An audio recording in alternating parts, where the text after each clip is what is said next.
Ferrari absolutely blew it in Baku. See all the drama regarding Azerbaijan GP. The 2022 Azerbaijan GP was an amazing race and it provided us with a very exciting result. However, the excitement varies depending on which fanbase you are going to ask. For Red Bull, this was yet another weekend as their part of drivers secured another 1-2 finish as Verstappen managed to extend the lead to Leclerc and Perez managed to pass him in the Drivers' Championship. Mercedes have managed to finish position 3 and position 4 as they've gained a huge boost to their points and have managed to get closer to Ferrari. But Ferrari, this was a weekend to forget. Both of their cars have failed to finish the race due to engine failure and seems like a continuous routine for Ferrari. Before we dive into the drama that happened in Baku, we'd like to ask you for a subscribe and like. That way you will help us grow as a channel and we'll be able to deliver more quality content to you. So let's dive into the whole weekend and explain what's the most interesting points of Baku were. When the free practice started on Friday, it was more than obvious that both Red Bull and Ferrari will be in a close fight for Saturday's qualifications. The fastest laps were continuously changing among the 4 drivers as Perez and Leclerc were the fastest ones most of the time. Mercedes lacked the pace on Friday, and that translates into a modest performance on Saturday's qualifications. With Perez being constantly faster than Verstappen throughout free practice, one couldn't help but notice the serious possibility of Perez slowly but surely replacing Verstappen as the #1 driver on the team. Even on Saturday, Perez was faster than Verstappen and was able to clinch the position 2 starting spot just behind Leclerc.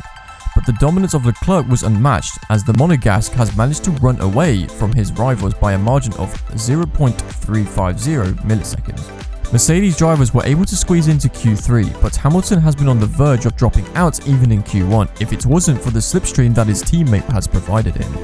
The toe effect here seemed to be very effective as that was the way that Leclerc managed to set his fastest lap time just behind Sainz. Both the Red Bull drivers went out on a separate way without providing a toe for the other one. So they didn't manage to beat the time of Leclerc and they had to satisfy with the position 2 and position 3 on the grid for Sunday. Sainz went on to finish position 4, Russell position 5 and Gasly position 6 while Hamilton grabbed the position 7 position on the grid.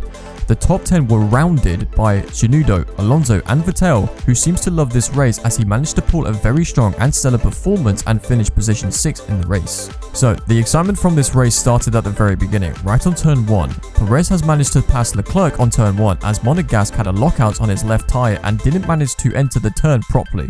So Perez has started to gain some advantage at the front, and Verstappen has tried to pass Leclerc on multiple times with DRS but was unable to do so due to the pure speed of Ferrari.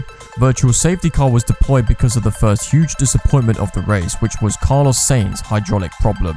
The Spaniard hasn't been able to perform well in the Ferrari compared to Leclerc, and engine problems are only going to worsen his problems for the team. The disappointment for the Ferrari fans hasn't stopped here because Leclerc has also retired early due to an overheating issue of his PU. Leclerc was able to change tyres under the VSC, just like the majority of the grid, and even though it was still very early in the race, lap 9, teams have decided on a 2-stop strategy due to the circumstances occurring on the track. But this wasn't the case for the Red Bull drivers as they decided to stay on track and go with the 1-stop strategy.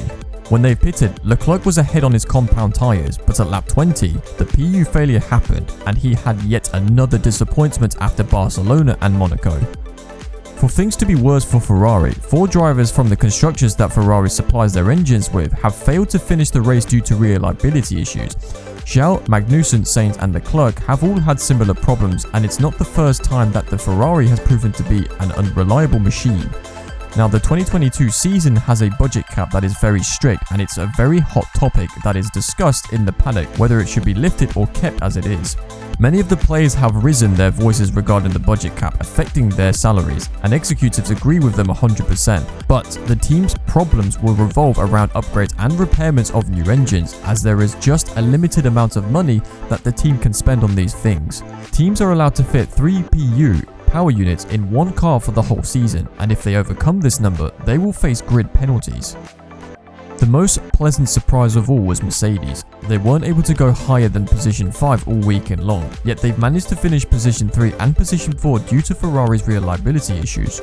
George Russell has continued his streak of finishing top 5 in every race so far, and Hamilton has grabbed valuable points for his team too. Considering the fact that Ferrari has gained 0 points from the whole weekend, Mercedes have now narrowed the lead for additional 27 points. As things stands, it seems like having the most reliable car is probably the best solution to finish the race, as both Red Bull and Ferrari have experienced reliability issues early in the season.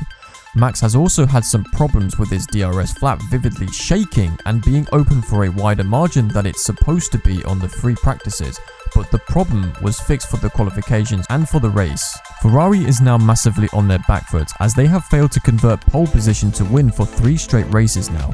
Last race at Monaco, it was the team's fault that they did the miscalculations and called Leclerc by a mistake, but these reliability issues are not something to mess with. Things are more painful for them because they are losing their positions to Red Bull, their main rival. And now Mercedes is slowly catching up to them in the Constructors' Championship, along with Hamilton and Russell being ahead of Sainz in the Drivers' Championship too.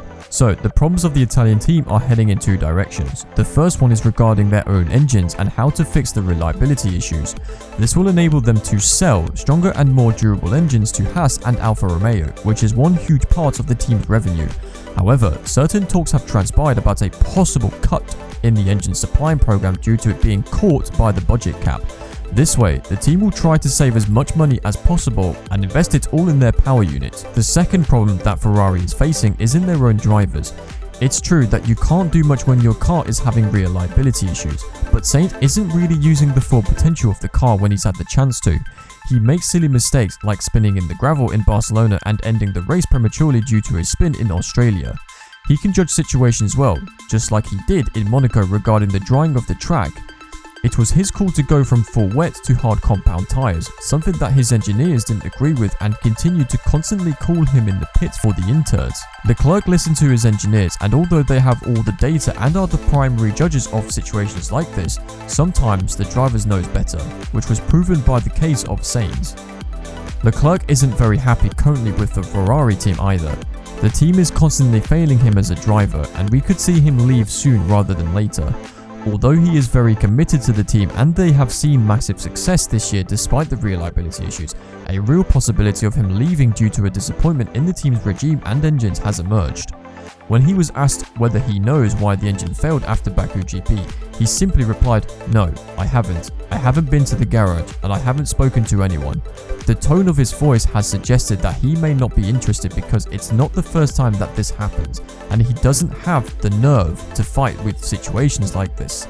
His talent may go to waste if Ferrari doesn't fix up its own engine and provide him with a decent and well-performing car.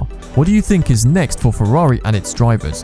Let us know in the comments, as we'd really appreciate your opinion.